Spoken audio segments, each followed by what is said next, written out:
Nicholas, how are you this morning? Hey, I'm good, Matt. What about you? I'm doing great. Nicholas, I'm in Westchester, Pennsylvania, not that far from a little west of Philadelphia, and it's snowing today. And it's Oh, snowing all wow. across my region. I know you're in Georgia. I was thinking about you. Have your kids ever experienced snow? It's funny you say that.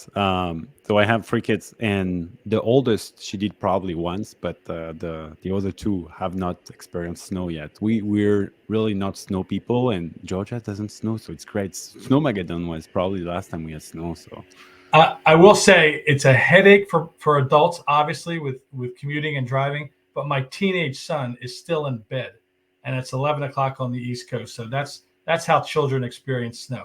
They sleep through it or they play in it. yeah.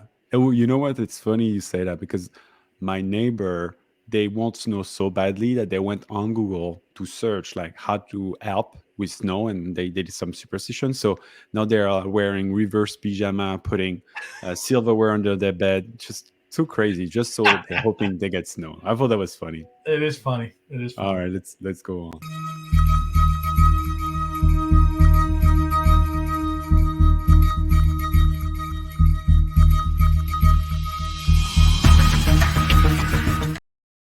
Hello and welcome to another episode of the VCommerce Show. I'm Nicholas with eStreamly, the live stream and video commerce company that get your website all the way up to in with video commerce, live stream shopping, and my favorite co-host, the star of the day, Matt is with me with E6 Marketing, the company that bring you on QVC and HSN. We're super excited to have you. We have a great full pack news for this week. A lot of things been happening in the space, and we're super excited to get you on this journey with us. So, Matt, can you tell us about the show? Yeah, this is called the VCommerce podcast. Nicholas and I work in the video commerce space, which is video commerce, video selling. Started with infomercials and QVC and HSN close to 40 years ago, and now it's evolved into Instagram and Facebook Lives and TikTok selling. Video commerce in all ways, shapes, and forms. It's an ever changing dynamic, and we try to cover a couple topics that are relative to the video commerce world here on the VCommerce podcast. So let's get started.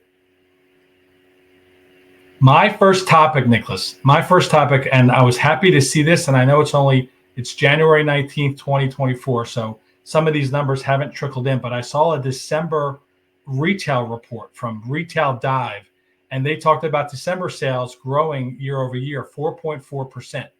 So December was a positive month in the retail sales world, which was really good to see. Couple of different dynamics with that. Consumer electronics grew 8.9 year over year to 10.8 billion. Sales increased with e-commerce 7%, apparel 3.7%, and general merchandise 2.7%. So along with sporting goods also grew. So most of the video commerce and consumer electronics and retail space have grown over the last year, which is a really good direction for retail. I know last year was kind of a rough year in retail at the end of the year, and we talked about on this podcast. Sometimes in the last few years, at least even before COVID, these retailers and e-commerce and v-commerce sites put all their eggs in the October-November basket, and December is kind of a lost month in the year because they're kind of cleaning up inventory or not really pushing as hard as they do in the earlier months. So this is a really good reflection of how fourth quarter, hopefully numbers will come out. December sales being up is a good thing. Now, the negative on all of this in the report that I read was credit card holders continuing to hold debt through the holidays. So this report said 49% of credit card holders carry debt into the holidays. 58% of them carry debt year over year. So carrying debt, we talked about that before. That's not a real healthy thing for the economy with everyone carrying high debt. I think that's going to be discussed. And we've talked about it here on the podcast about easy pay and pay later kind of dynamics. So the debt amount of in the U.S. is still continuing to grow, unfortunately. But overall, net December sales being up was a good thing. Yeah, Nicholas, absolutely. what do you think about that? The December numbers. I think it's impressive, right? Super exciting that those numbers are like that. Unfortunately, the debt is really a problem, and I don't know. Like, it's going to be interesting to see how this is going to play off in the economy this year. Are people going to consume less because of the debt, or are they going to consume about the same level? I think it's going to be interesting to understand that dynamics. I don't know what that is really the element that worries me. Everyone, I think that is up everywhere, and so how is it going to impact commerce? That is probably the most important questions for this year. And as we're going into an election year, a friend of mine reminded me that usually or historically things remain constant in this kind of political climate. There's not going to be a lot of dramatic changes in the interest rates and the and all the banking this year because everyone wants to kind of stay where we are and kind of stay steady. So we both went to the NRF show in New York City last week, which I thought was a cool experience. I know you spent a lot of time there, and one of the topics that I came out of that show was how artificial intelligence is taking over. And there's so many companies out there that are pushing AI on the consumers and will continue in every aspect of life. What did you pick up as you were an exhibitioner? You had a booth with Extremely. Tell me about what you learned on the AI side last week. Yeah, so a lot of things going on. First of all, talking to brands, what was interesting to me was that a lot of brands were saying, "Oh, everyone talks about AI. Every single booth had some sort of AI things backed in it." But I think when you're asking, so what kind of AI did you think was cool? There was really no clear consensus between the people that were going from booth to booth. Like, I think it was probably the overwhelming of AI, and so people were like not picking up like one thing that's really stand out. So I think Nicholas, I totally agree. I was honestly completely overwhelmed. I didn't know between one company and the next, what the direction's going in. Everyone seems to have their own little direction. Obviously, there was a lot of crossover with some of these companies and the same tech and the same dynamics of what they're trying to bring into the marketplace.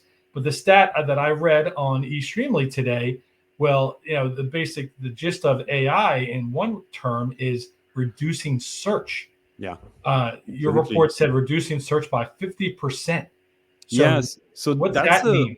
that's a recent Gartner report that I think was published early this year that says that basically um, AI and not so much AI, but mostly ChatGPT and all those bots, right? The Copilot and all four are going to um, really remove a lot of organic search, because if you think about it, right, when you're looking for something, you go to Google or to Bing, whatever, you're making a search there. Now most of that traffic now, like for like the, I will say, the random search where you're looking for information, is going to transfer over to a chat gpt or a chat box where it's much easier to get the answer faster and everything. The problem is, well, for a lot of publisher, a lot of ecom, a lot of folks have been playing the game by trying to grab attention and using that as a way to bring a user from that moment to a website. And the Gartner report say by 2028, over 50% of all organic search is going to be gone because people are going to use chatbot. And so I think it's very interesting to think about, like, as a brand, like, what does it mean for you and what do you do about it? Because it's 50% is a lot of traffic, and so, and in my point of view, the big problem is going to be, well, if organic traffic is dying, how it means that you need to rely even more on marketplaces, or you have to figure out a way to make your website relevant so to keep your traffic on. And in my point of view, the way to make your website relevant is for people to make it a destination. I Because most of this organic traffic is like, I am in the look for something and I'm actually going to your website to figure out what it is about what I'm looking for that may be impacting me. Oh, and by the way, I can shop. But you are in the search mode, right? Now, what I think is going to have to happen is that you need to bring user to that place for a certain reason. And I think we are going to see things like gamification. We are going to see things like um, Non-traditional commerce. That's what you're talking about. So different ways to bring that consumer to your website. I absolutely, completely agree. Like Amazon, when you really, if you go on Amazon without a destination of what you're searching for, it's completely overwhelming. Like no one searches on Amazon. They find the things, they're led to Amazon by a Google search or Bing or whatever they're using, and then they go right to what they're looking for. They don't use the website as a search tool. So your promotion on Instagram and other video commerce or video sites will be playing a role in it. Maybe television advertising. Who knows? Comes back and helps with pushing customers or the consumer to your website. But it's going to change now. Just like absolutely. cable changed and people stopped flipping through the channels, like this is just an evolution. I'm not too worried about it. But what are the one of the points that grabbed my attention most in what your report said on your eStreamly newsletter, the Google disabled 1% of search 2 weeks ago, and it already dropped the revenue from the commerce sites 30%. Yeah, and That's that's really, glaring. yeah, that's really relating to the new cookieless Oh, operation right. Yeah, yeah. that they're doing, right? So they're removing cookie, and so as you remove cookie, the challenge is that you can't really track very well to your audience, and now how do you market to your audience in a better way? And so the marketer of those websites that have been impacted right now are reporting a 30% less in revenue because their marketing is not as targeted as it used to be, and so that is driving cost of acquisition. So we have to think of it as in this landscape, right? So you have the privacy concern on one side, where so it's going to be harder and harder to reach out to the real audience. As organic search is going to change drastically, and I think at the end, like the big marketplace are going to be the big winner, unless you are making something for your people to seek you. And I think gamification, making your website a destination is absolutely critical. And I will not be surprised that we see that the big ecom becoming more a media company, honestly. I agree. I agree. Something else that grabbed my attention this week. I work a lot in the beauty category, and in fact, QVC's got a 24-hour event tomorrow that I'll be a part of. We'll talk a little bit later in the show about. But I saw a topic this week. Ulta topped 10 billion in sales last year. 10 billion. So Ulta and Sephora, they're the two dominant retail spaces in the beauty category. And Ulta topping 10 billion was a significant number. Um, Last year, they saw their sales increase 18.3% year over year. 18.3%. That's a big bump. And one of the dynamics of what I read was their loyalty program. They've got a loyalty program called Ultimate Rewards, which attribute to 95% of their traffic. The retail touts over 42 million members in its loyalty program, with over 95% of its sales going through that loyalty program. 95% of their sales. So the loyalty program is a rewards program.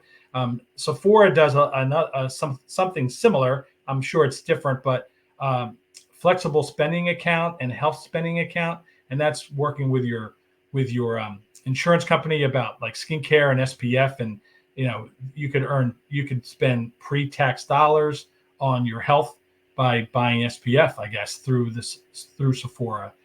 Both those companies are doing different things. Both are kind of dominant, are the two dominant players in retail, in beauty. And beauty is such a big dynamic in my world because I speak to a female consumer.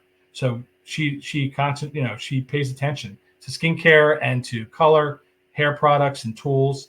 So I think it was an interesting number I saw, and I'm happy to see that beauty continues to grow. Yeah, I think rewards is something that It's kind of under leveraged and underused to some extent, in my point of view, with ecom, because there's so much benefit. I think people want to, you want to be part of a community, and using leveraging rewards is a really interesting way. Like, think about status and things like that. I think brands are doing that very well. Like in the airline industry, they're doing this very, very well. It's good to see that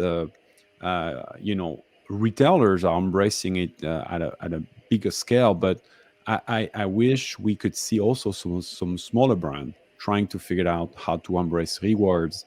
There are some um, marketplace of aggregator that enable you to get rewards. So think of it this way. Maybe you'll be part of a program that has multiple brand, and then when people spend to your product, they may get rewards to other products that are part of the ecosystem. I think there are some really cool things to be done with reward. I can only imagine that, considering the conversation we had about chat and AI and all that, the reward is going to continue growing, and is going to be a place that brands are going to look at more seriously for the years to come. I agree, and there's a balance, and everyone wants new consumers, grow the business out, organically or otherwise. But you have to pay attention to your tried and true consumer. In my world, we call them the 50 plus customer. So at QVC and HSN, if you're a purchaser, if you're a consumer that buys 50 or more products in a given year, you're at like an elevated level, and they look at that 50 plus consumer as really the speaking for their entire consumer platform or consumer pool. They really pay attention to her. If she's buying that much in a given year, then she knows what she wants. She knows how, we know how to grab her attention, and it could be on a sale price or a special free shipping and handling, or some kind of dynamic with an extra component to grab her attention. We need to pay attention to it. It's not just new consumers, it's keeping the ones that you have loyal to your brand. Yeah. So to your point, I hope other retailers figure this out, and small retailers being a part of that. Yeah, and speaking of rewards and gaining customer and rewarding the existing one, I'm gonna do a special shout out here. At Extremely, we just roll out a new product called it's a live stream trivia. And the live stream trivia, the idea is following. It's very simple ideas. Like we're using the Trivia HQ as a model. This is a show that was on for like 10 years ago and was very successful. And people in America love trivia, and I think across the world, everyone loves trivia. And so, how do you gamify your site by having an actual trivia on your website? So we're starting to offer that. It's a full service solution that has the producer alongside with the host, and we're doing live stream on merchant website. And the user can, are incentivized to share and invite their friend. They can win prize, their status. So there's an element of gamification as well as engagement and being together into a special event. So we just started that, and it's pretty exciting and pretty good response so far on the market. So I do anticipate that brands are going to take that gamification to another level as years to come. And if you think about e-commerce in general, this is not new, but gamification has really been at the forefront of some of the most disruptor in the e-com space in China. And so, this is something we talked about before. Adding games or way for users to have fun on an e-com website, I think is critical, and we're going to see that more and more as the evolution of e-com in the US evolve. I love the idea of that, and it kind of goes with what we were saying about having a destination website, having different reasons for the consumer to log into your page or your site, not just through the commerce dynamic, but truly making it a 360-degree experience for the consumer, not just buying the product or whatever goods that you're selling, but staying on and enjoying the dynamic. I tell you, on the East Coast where we live, I live outside of Pennsylvania. The gaming thing in restaurants and bars is a big deal. Oh, yeah. You can't go into a restaurant or a bar at night I don't think they do it much on the weekends around here, but during the week, it fills a bar, it fills a restaurant when they have trivia night. It's a big deal. Um, Absolutely. and it's so crazy that, these days you can look up everything. They tell you, put your phones away, experience it truly the way you're meant to experience it. So I love that East Trinley's doing this. I think all sites should consider that kind of dynamic just to bring in that audience and keep her or keep him on the site. I will say one quick thing. We talked about the NFL playoffs last year. I know it's your hot topic, Nicholas. Peacock paid 110 million to get that game on last week. It was the Chiefs playing in the frigid cold of Kansas City. 110 million they paid the NFL. 23 million viewers, 30% internet traffic. The dynamic that I want to hear, because I already heard that they didn't make 110 million, but how many consumers will stay on the Peacock platform? And kind of like what you're saying with gamification. Gamification in your mind, I believe, I'm putting words in your mouth, is to get consumers and people to your site and then have them do other things besides honestly playing the game. Peacock connected with the NFL to get interest with viewership and get them to stick with them to watch their streaming service. So I'm really interested in the next couple of weeks or maybe months.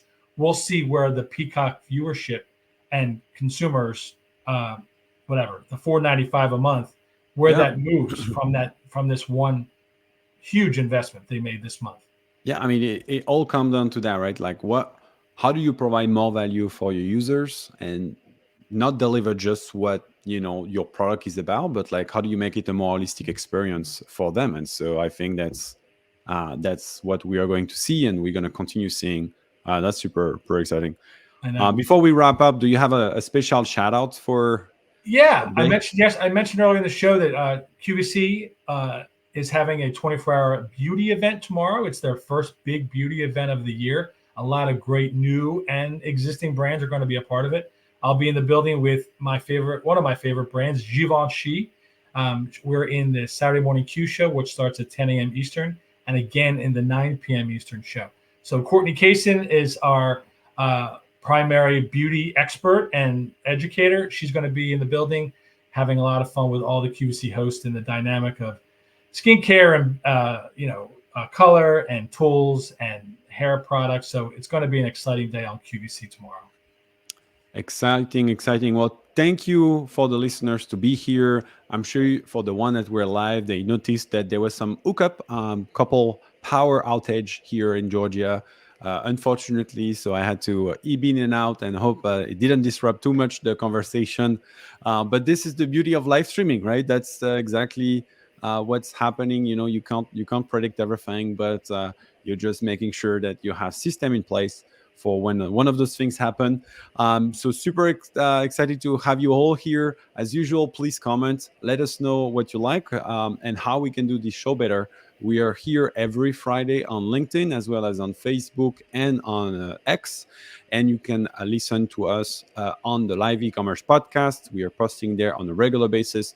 I'm actually thinking about reorganizing the Live E-commerce podcast. And so more to come. On the next episode on Tuesday, we'll share that. We had a really awesome episode with someone that is very well versed in e-com, Paul Dexter. So special shout out there with Shopify if you want to listen to his 4 prediction of the year. I think they're really interesting. Well, thank you, Matt, for being here, and I look forward to our next show. Thank you, Nicholas. Have a great afternoon. All right.